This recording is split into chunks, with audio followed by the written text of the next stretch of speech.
time, and I'm sure everybody is in the spirit to get on a holiday, get on a plane, get on a train, and that's just what we are going to do. So stay tuned for all our travel stories beginning this Friday because we are going on a holiday.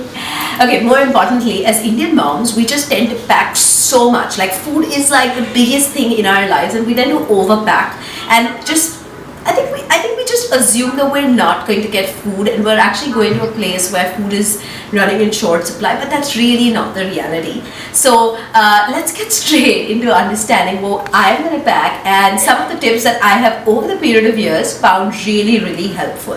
Make a list of just the number of meals or mid meals that you're actually going to need. That way you will pack just right. Don't carry your kitchen wherever you're going. I just feel like food is such an important part of the holiday. It's the best way to integrate into the culture, the taste, the flavor, all of that. And the best recommendation is eat local because that's just the best way to enjoy your holiday. Freeze things that you know you can freeze. So like fruits, vegetables, dairy. So I pretty much like to freeze the milk, the yogurt, the vegetables or the fruits that we're going to carry because just when you're supposed to eat them, it works brilliantly and it can also serve as an ice pack for the other foods that you're going to carry. Pack non-messy snacks. Don't try to think that, let me pack stuff that my kids are going to eat however messy it is. No. If you're going to be on a train or a plane, trust me, you're just not going to like all the mess that they make. Portion control. Always carry your snacks in the right size of bags. So for your treats, make sure that the bags are probably this size, or if you need to take a slightly bigger one so you can accommodate the snack that you're actually going to pack, or something that really needs to be had only in so much size. You can pick and choose your Ziploc sizes. That's what I pretty much do.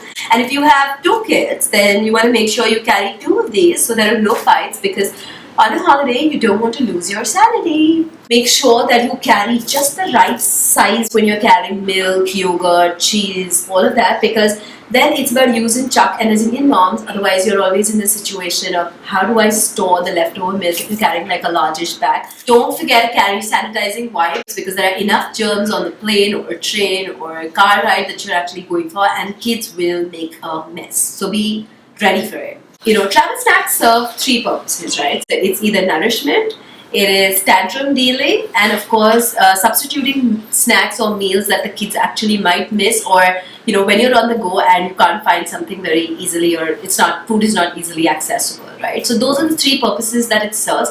So let's keep it that way, right? The food that you want them to eat, make sure it's in their bag. The treats stay still in your bag, so you have the last word on everything.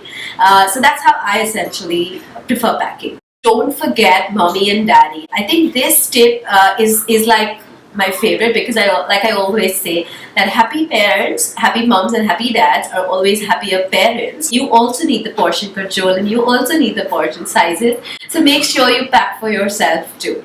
Relax. Take a deep breath. These 4 or 5 days of holiday are not going to like suddenly shoot up your child's nutrition quotient. Of course, I don't mean that you need to completely go berserk and make them like a sugar junkie. But of course, pick and choose your battles, right? If you want to have a holiday too and keep sane, then just really pick and choose. Pick the healthier junk of the junk that's already available. And of course, just plan in advance because I don't think there's any problem that you can actually not solve if you just plan right ahead in advance. So make sure you do that and have happy holidays, guys. Just relax, have a great holiday. But don't forget to give us a thumbs up right now. Do that now. And of course, like, share and subscribe. Make sure you subscribe also right now. And leave your comments below so we know what videos you want to watch, and we will be back again later this week.